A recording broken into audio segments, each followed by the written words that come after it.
Agent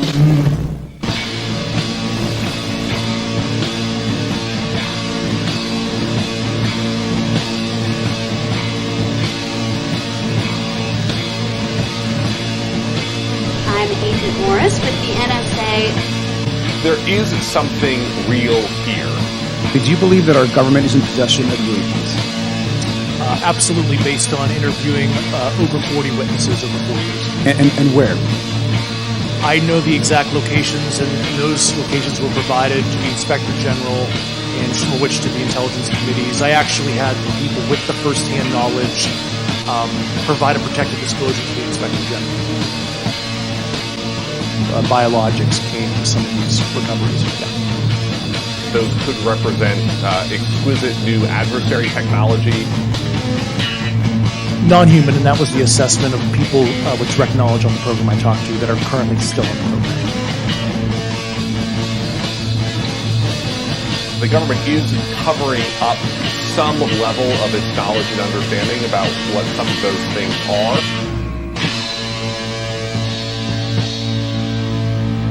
The Sol Foundation, which just announced a new initiative for UFO research and policy. It's nuts, man. I mean, we're just small-town buds who saw a UFO in the woods. I mean, now we're hanging out with the government. Wow. What floor were you guys on? Hey, everybody. Thank you for joining us. This is another live edition of Anomaly Now, straight out of Austin, Texas. I am your host, Miles Lewis.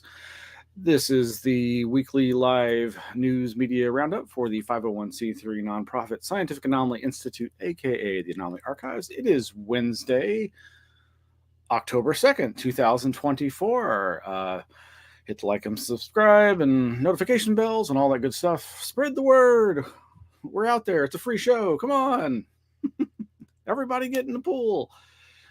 Well, this is always a fun time to do a reflection on what crazy news stories I've seen over the last few days or week since the last show. And in the midst of the world being ever crazier, it's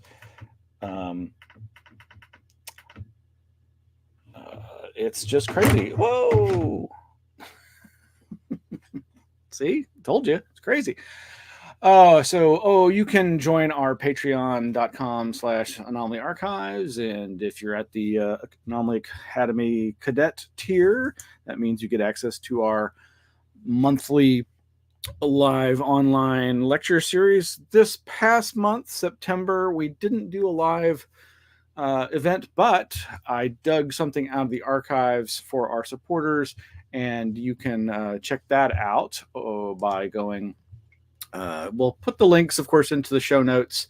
And this past end of the month, I posted the 2014 lecture. This was actually one of the last, possibly second to last lecture done by my good friend Rob Briggs, who was a paranormal researcher, Bigfoot researcher, and a journalist. He was a journalist first and foremost, and longtime friendship with him started in about 2001, 2002, and we've gone ahead and posted some of the information for this Patreon over at the anomalyarchives.org website, and we've what I got out of the archives and dusted off and tweaked the audio for is this lecture that he gave in 2014, so 10 years ago. And sadly, Rob passed away later the next year in 2015. And I was honored to speak at his memorial here in Austin and to speak to his significance as a paranormal Bigfoot researcher. Of course, so many Bigfoot researchers are blood and gutters, just like nuts and bolters are the standard UFO paradigm. Anyway, it's almost a 2-hour lecture. And I really enjoyed reminiscing, listening back to that. If you go to the Patreon page for this or the Anomaly Archives page for it, you can hear about an 8 to 10 minute excerpt.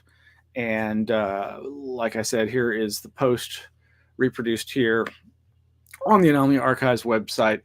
He was the author of In the Big Thicket on the Trail of the Wild Man, which is how I came to know about him, published in 2001, I believe.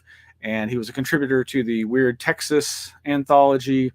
And right before his passing and in support of this lecture, or rather, this lecture in 2014 was having to do with his then recently published book on Bigfoot that he co-wrote with another author.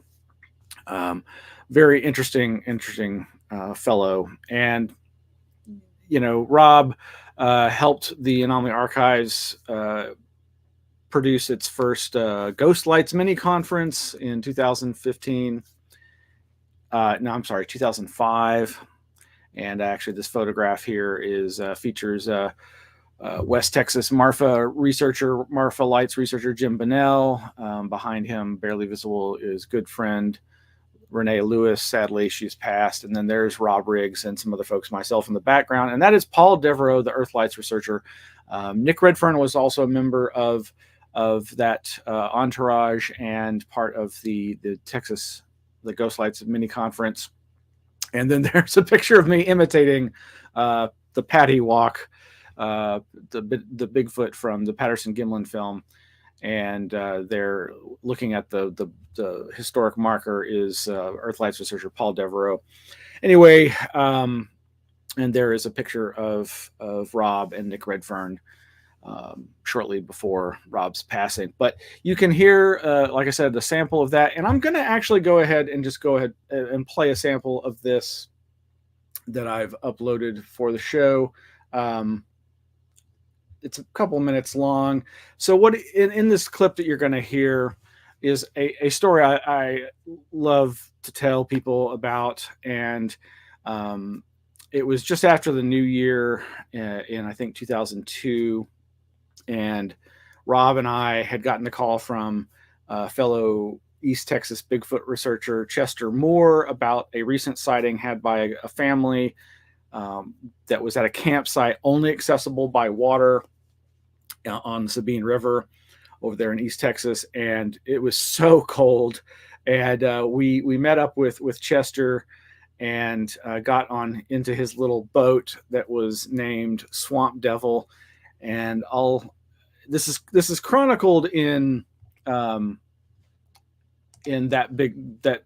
Bigfoot book, Exploring the Myth and Discovering the Truth by Tom Burnett and Rob Riggs that I was mentioning. And I'm going to go ahead and play just this brief clip here. Where is that? So as we're getting on his boat, I looked down, and Chester had the name of his boat was Swamp Devil. I said, Chester, so we got in and we were pulling out, and I said, Chester, I said, man, you've been holding out on me. You said, you've been holding out on me. You've been telling me that there's no way this could be anything but flesh and blood, and you're calling your boat the Swamp Devil? I said, what's that about? And so he just kind of smiled. And so we're pulling out, and he's revving up his motor. I said, Chester, that's what the Cajuns call the Bigfoot. And he says, what? I said, they call him a diab, the devil. And he couldn't quite understand what I was saying because his motor was getting louder. So we're revving up, we're going out in the channel. And he says, what? I said, they call him diab, the devil. And I was practically yelling it out at that time, and his motor cut out, went dead right there. I swear to God. And I looked at Chester. I said, Chester, do you realize what just happened? I said, I mentioned the word devil, and your motor goes out. He says, I can't believe it. He said, I've never had any problem with this motor. He said, I checked it this morning. There's nothing wrong with it. Well, his motor had not only gone out, it froze. He couldn't account for it.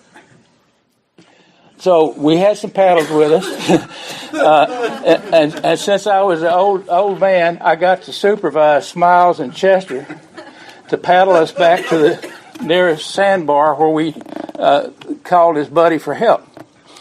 Well, his buddy shows up, and his name was Bubba, and Bubba shows up, and he picks us up. We load all of our gear, and he's getting ready to take us out to the camp, and he couldn't get his motor to start. It just quit working. And I said, man, I'm sorry about that. I said, let me see what I can do. So I got out of Chester's boat. I went over to the other Bubba's boat, and I did some little stupid thing. I said, okay, it should work now. And he cranked it right up. But that was a bizarre experience because it was too coincidental to be a coincidence, in my opinion. Do you have anybody there named Brudeau? Man, we had Chester's dad is a grade A, what they call a grade A coon-ass back home. Good people, but I wouldn't let Chester get away with that. I said, Chester, a Rougarou knocked this motor out, and you know it. And I said, I don't mind telling you, when that motor went out, I started looking around. And we got out there, and that's when we found the tracks. And whoever had been there, remember this, Smiles? Whoever had been there the night before had left suddenly and left all kinds of, there's some camping gear or something that they abandoned. Somebody left in a hurry. Camping gear, kids' toys, I think, and shotgun shells in every direction. Yeah. Something showed up and scared these people. They obviously responded with gunfire, and they left post haste. Were they emptied Yes. shotgun shells? Yes. And that was in an area literally on the Sabine River, right across the river from Louisiana. So that led me to think that there was some substance to the Rougarou legends. So as we're getting on his boat, I looked down, and Chester had the name of his boat was Swamp Devil. I said, Chester, so we got in, and we were... Oops, it was on repeat. Sorry about that. Yeah, so if you want to hear the whole interview, you can go to patreon.com/Anomaly Archives, or the link that I'll post on the website. It's about almost a 2-hour lecture by Rob Briggs, one of his last. Love that man. Miss him dearly. So we have the monthly lectures that you can find out more about. All right, so tons of stuff. I'm going to whiz through here on our Flipboard. There's a wealth of strange and interesting news items that we'll be covering. Coming up, October 23rd for this month's Anomaly Academy lecture is good friend Greg Bishop. He's going to be presenting on Can Hard Data and Materialism Solve the UFO Enigma? That's going to be Wednesday, October 23rd. Obviously, that'll be in place of our weekly live Anomaly-NOW show. But I'm really looking forward to that lecture. Always good to hear Greg Bishop's thoughts on the subject of UFOs.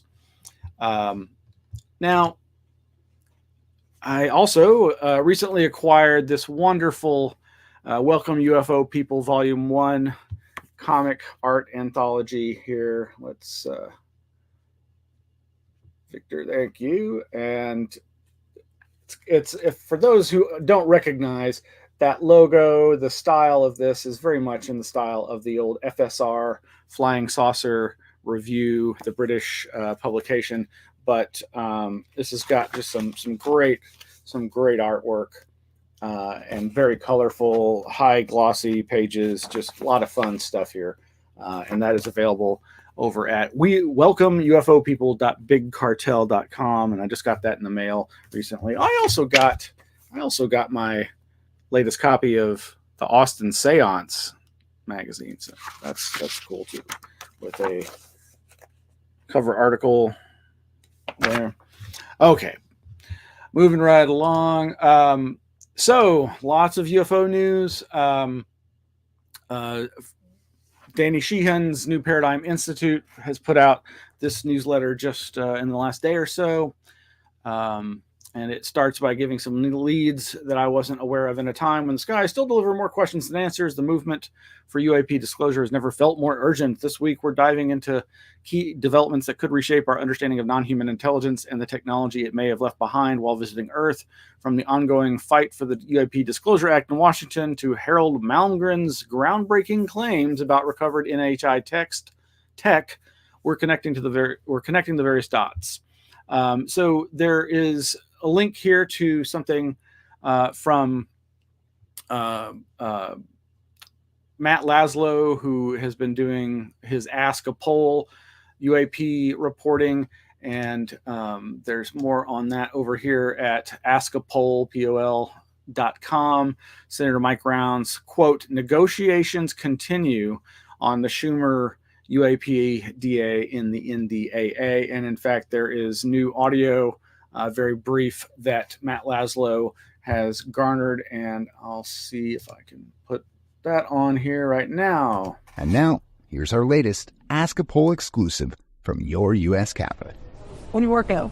What happened to your amendment with Schumer and the NDAA? You mean the NDA's not out yet? Yeah, but we're hearing now it's been gutted again. See, it's still alive. Negotiations are? I have not been told that there is, let me put it this way. Yeah. It's not up yet. Because now the House, they just announced they're leaving town tomorrow and not coming back through November. So, right, we're going to deal with that in a lame duck. Yes. So that's interesting. Negotiations are still alive. Negotiations continue. All right. And so, yes, thank you, Matt, for asking those questions. And there is also news that it looks like November 13th, I think, is going to be the new hearing, and that former Navy Rear Admiral Tim Gallaudet is going to be one of the people. Supposedly there's going to be other witnesses, and that they're trying to get like full-on people who've actually seen things, quote unquote. We shall see. So what else is going on?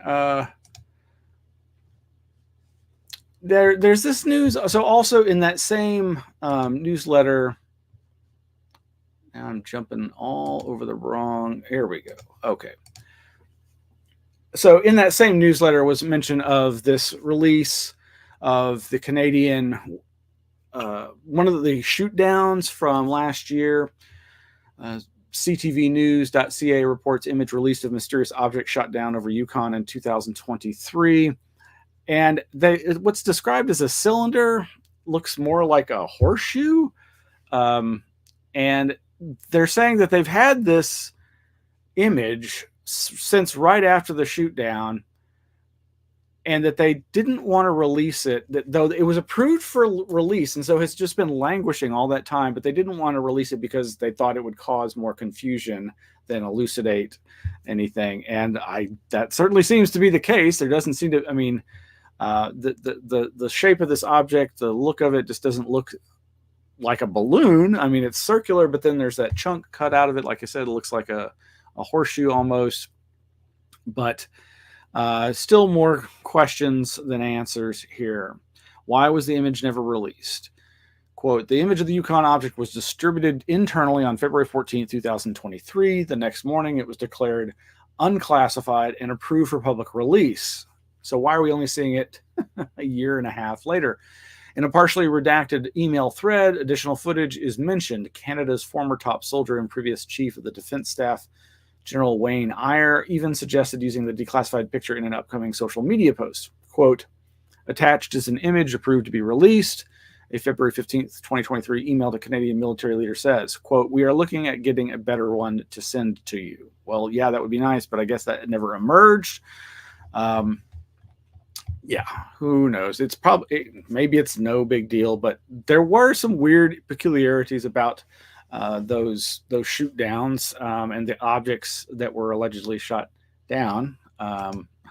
Everything feels alleged to me at this point.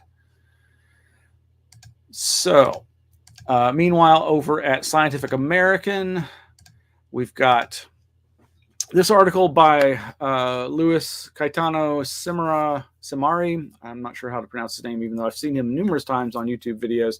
And Vicente Juan Ballester Olmos, who's a very famous older ufologist. And I'm kind of intrigued at the fact that this is an opinion piece, and it does say so at the very end. But this is on scientificamerican.com. Is published on September 26. What really happened at the Pentagon's once hidden UFO office? And it really, there's nothing particularly new here, but for folks who really aren't sure about what they've been hearing, who are new to the UFO scene, this might actually be a helpful article, even though it's rather skeptical. Juan Ballester Olmos is typically always been a very skeptical guy. But he's been at this for a long time, so clearly he has a really intense interest in the UFO phenomenon. But to my take, it doesn't take the Arrow report to task enough. And strangely, really the bulk of this report, there's a lot of hyperlinks to resources that is very helpful.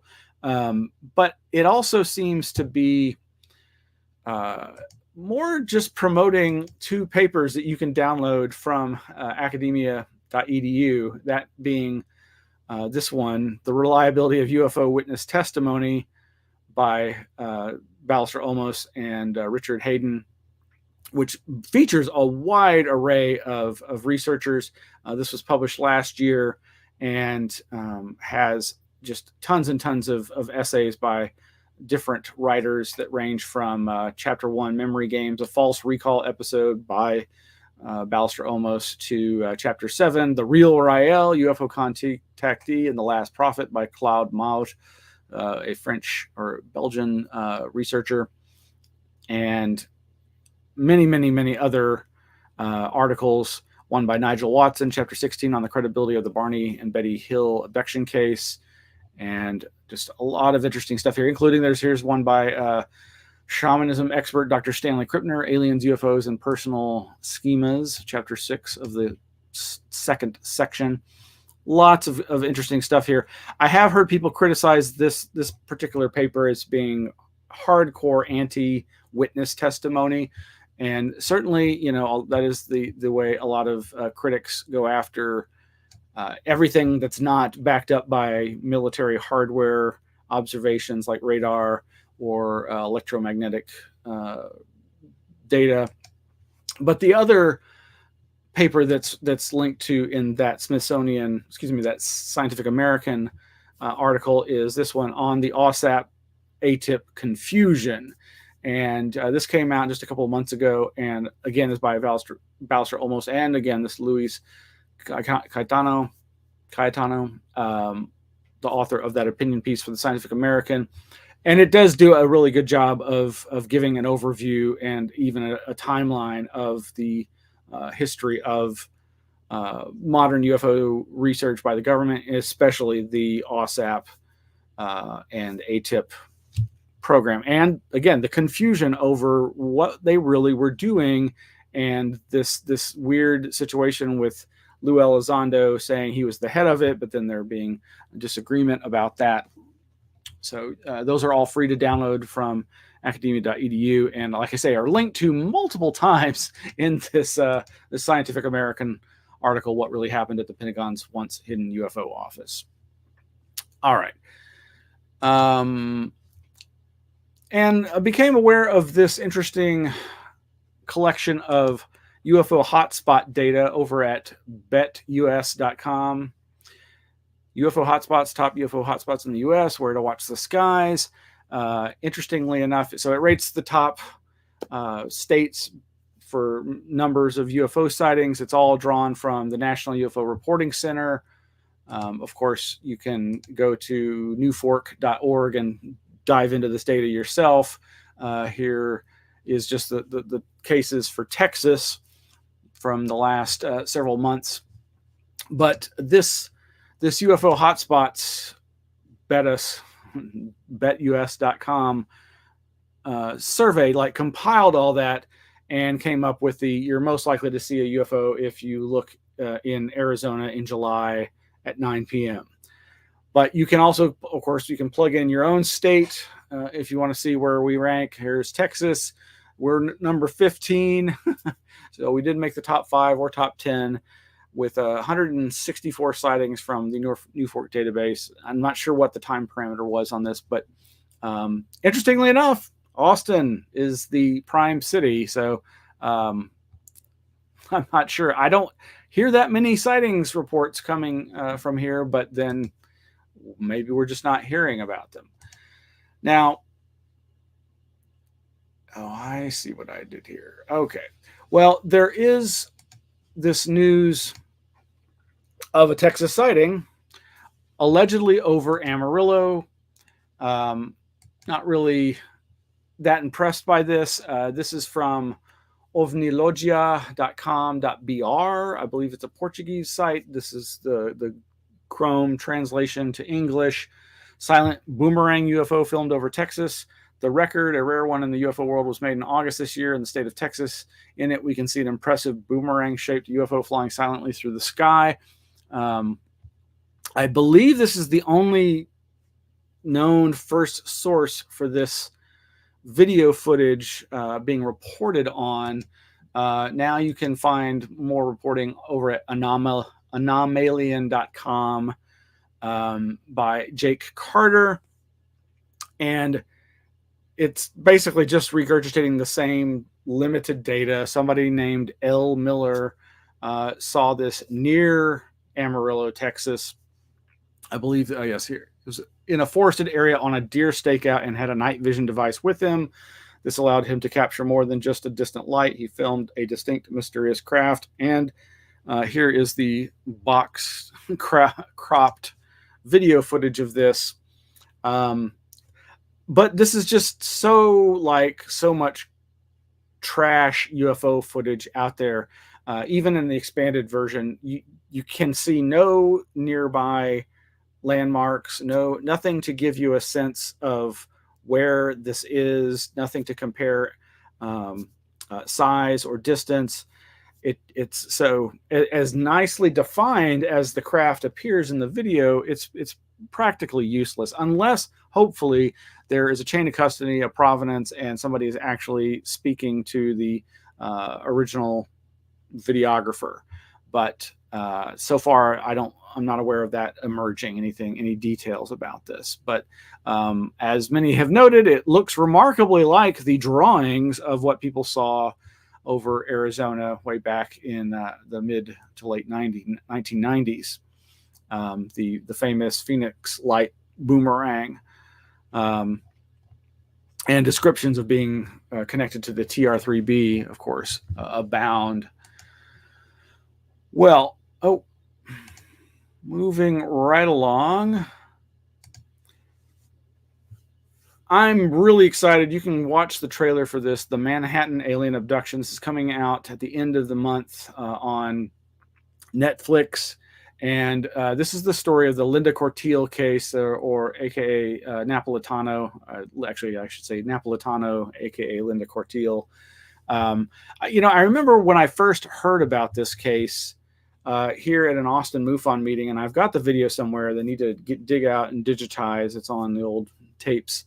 But the then head of MUFON, the International Mutual UFO Network, Walt Andrus, introduced our speakers at that little mini conference where we had some abductees and UFO researchers, the coins, alongside some crop circle researchers, Busty Taylor and I forget the other fellow's name. But the introduction to this conference, Walt Andrus started talking about this case and how it was an amazing, going to just blow the lid off of it, of the phenomenon and the cover up. And he hinted that it involved a high level person from the United Nations. Well, that turned out to allegedly be now I'm going to forget the name. Yes, former Secretary General of the United Nations, Javier Perez de Cuellar, supposedly was a witness to Linda Cortiel being floated out of her Manhattan apartment and up into a UFO that then flew down into the river. And supposedly Javier Perez de Cuellar and his two security guards were terrified that this woman had drowned. And there were supposedly multiple witnesses on the bridge and nearby. But what's really exciting about this documentary series, I think it's a series, yes, docuseries. Woman claims to have been abducted from her bedroom in Manhattan. This docuseries explores whether it was an elaborate hoax or proof of alien life. Well, it features also the work of Carol Rainey, who sadly passed away just over a year ago. Carol Rainey was one of Bud Hopkins, the alien abduction researcher, one of his wives. He, I believe, was married 3 times, and when he passed, he was in a relationship with Leslie Kean, who, of course, has gone on to seemingly great heights, reporting with the New York Times about the OSAP ATIP Pentagon UFO program. Well, Carol Rainey, you can find out more about her at her website, Carol Rainey, Rainey, Carol, Carol. She was a documentarian and videographer and was recording a lot of material. And apparently she features heavily in this docuseries that looks, at least from the trailer, like it's going to give an interesting, possibly balanced, skeptical approach to this story. But Carol Rainey spoke out about her disappointment with her ex-husband's efforts in the realm of being an abduction researcher. And she started talking publicly about this. And like I said, you can go to her website, carolrainey.com, and you can find videos, clips, links to her videos and so forth. There's some of those clips that are maybe in the documentary, the docuseries on Netflix, are also available on her YouTube channel, all of which we have linked, I believe, over at Anomalyarchives.org's webpage for her.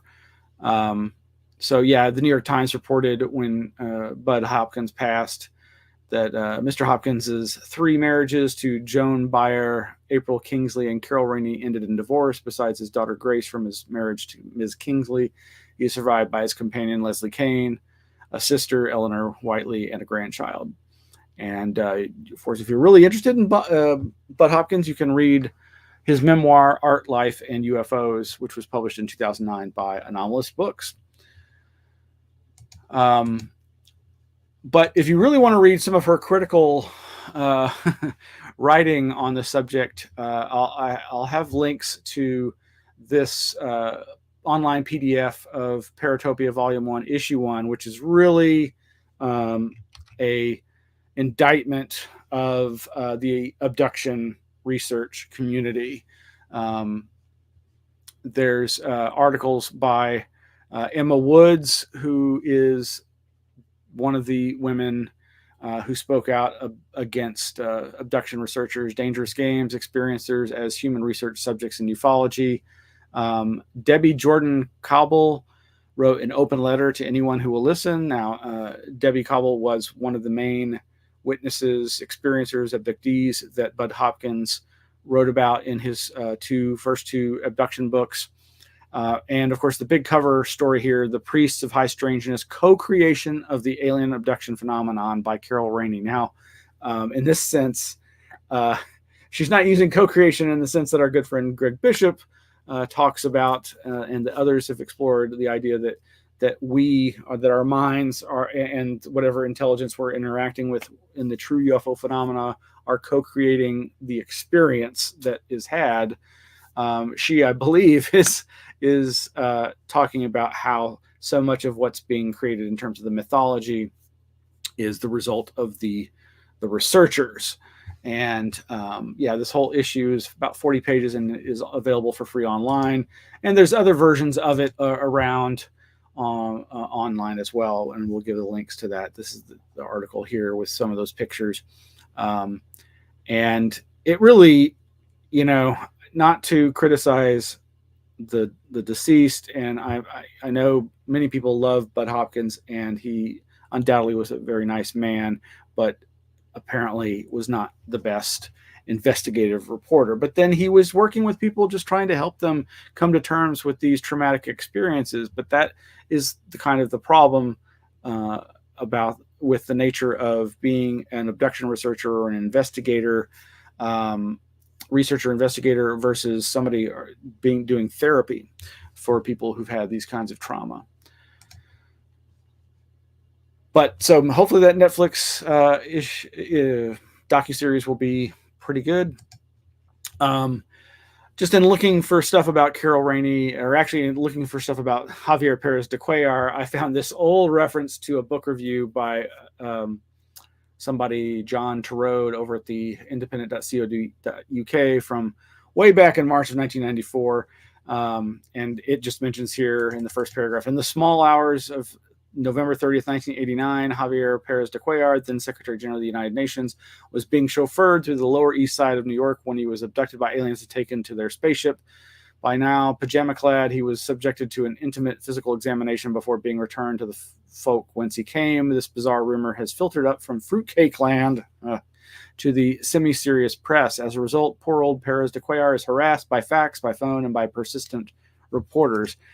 Yeah, not a very friendly review of the book that I really like, even though a lot of people don't consider this book to be a very friendly treatment of the abduction scene. But I found it to be a very powerful book, one of 3 by Jim Schnabel on paranormal topics. It's called Dark White: Aliens, Abductions, and the UFO Obsession. He also wrote a book on crop circles called Round and Circles.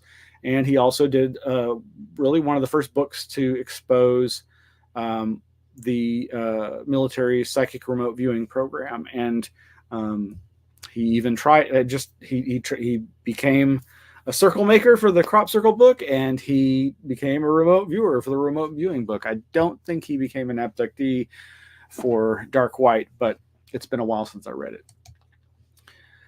Well, there's a fun event coming up that you might want to check out. It's the first ever Un-Halloween celebration at the new Nature's Treasures in North Austin. That's coming up Saturday, November 9th, being put on by our good friend Saul Ravencraft. We'll have a link to that in the show notes. And moving right along here, we talked recently about Paul Devereaux. Rupert Sheldrake, and how TED Talks had deleted his talk years ago, which was perfectly in line with his experience of his ideas from years earlier, when a major scientific publication had described his book on morphogenetic fields, morphic resonance, as being a book worth burning. I became aware of this TED Talk by Stephen Berkeley. It's a TEDx from Woodinville, but it's unlisted. You can see right down here, it says unlisted. I'm on the newsletter email list for Stephen Berkeley's efforts. Several months back, I talked about a documentary that was produced many years ago, and that also features Jeff Kripal, that's all about the grief and the afterlife and communicating with the dead. And as the title here suggests, Talking to the Dead is doctor recommended. It's only about 9.5 minutes long. It's a fun little video. I think it's pretty touching, and I do think it's the kind of thing, since we all deal with grief and the loss of loved ones and family and friends, could be helpful to some of you out there. And it's, if you feel so compelled, maybe you'll reach out to TED Talks and say, hey, why don't you list this video? So yes, there's this note from TED: please do not look to this talk for mental health advice, and seek professional help if you are struggling. This talk only represents the speaker's personal views and understandings of grief counseling and after-death communication. Several claims in this talk lack legitimate scientific support. Now, the thing is, he references in this talk some of the research done at UNT, the University of North Texas, and which is a part of the documentary that he produced, and which I think is valuable research. So maybe you'll find that interesting. And here talk about going off the rails. So over at semaphore.com, InfoWars' victims and enemies consider buying it. This is September 30th. And for those if you don't know or haven't been following the saga of Alex Jones and his InfoWars empire, of course, he's been ordered to pay $1.5 billion to the victims' families of the 2012 shooting at Sandy Hook Elementary for their being harassed by Jones's fans and that were being stoked by his claims of this event being staged or not even real. Whatever you think of all that, it's quite ironic that it looks like his InfoWars media empire could end up in the hands of many of the forces that he sees as his enemies. In fact, I believe the left-leaning, Angelo Carusone, the president of the left-leaning conservative media watchdog group Media Matters for America, confirmed that the organization would explore bidding on InfoWars at auction. Quote, "We are diligently considering this acquisition," he said in an email. Carusone said that in addition to taking control of the brand's eponymous digital channels, he was equally interested in what InfoWars hasn't published and wondered if the archives could contain some interesting revelations. Of course, so much, the majority of the InfoWars material has been deleted from YouTube, of course. There's still some stuff up around here and there, but interesting development here. Another says other left-leaning media players closer to home also see an opportunity. Jeff Rotkoff, the publisher of the new Texas-focused digital publication The Barbed Wire, told Semaphore that although he isn't currently in a position to buy the Austin-based company outright, he was having conversations with people in his network and was seriously considering how the site could partner with other interests or publishers to get in on the bidding. In a brief telephone conversation this week, Rotkoff, who is also the Texas State Director of Democratic-aligned Super PAC Forward Majority, said that he remembers being baffled while watching Jones on local television decades ago when he was in college in Texas. And I think the last thing I have for tonight is from I thought I'd covered this, but I don't believe I had. There's several news outlets that have reported on this. I have not seen any follow-up, but this one at Newsweek.com, Donald Trump rally attendees report mystery eye problems. And this immediately made me think of the claims of Havana syndrome and the idea of attacks with electromagnetic weapons. The article says attendees to Donald Trump's rally in Arizona have reported sustaining mystery eye problems from the event. The rally in Tucson, Arizona on September 12th, which drew over 2,000 people in 100-degree heat, resulted in a number of Trump supporters going to the emergency room. The Trump campaign has said it is investigating the event. Secret Service told News Force Tucson that it was unaware of anything out of the ordinary occurring at the rally. It added that it was unaware of any planned threat to Trump in Arizona. Apparently they had attendees get up on stage on, I guess, either side of him, and the rally was set up so that 48 exclusive attendees could stand on the stage with Trump. They were then split into two groups, one on stage right and one on stage left. The group on stage left reported no symptoms or anything suspicious, but according to a report from News 4 Tucson, several people in the group on stage right left the rally with excruciating pain in their eyes. Strange, but these are very weird days we are in indeed. Well, as mentioned, coming up this month for our Patreon Anomaly Academy Cadet tier, we've got Greg Bishop on Wednesday, October 23rd, giving a lecture on Can Hard Data and Materialism Solve the UFO Enigma? I'm very much looking forward to that. And you can find out more by going to patreon.com/Anomaly Archives. Actually, I haven't posted anything there yet about that. That'll be posted in a few days. And well, thank you for joining us. Really appreciate you tuning in or listening to the rebroadcast. That's going to be it for tonight. Take care. Good night.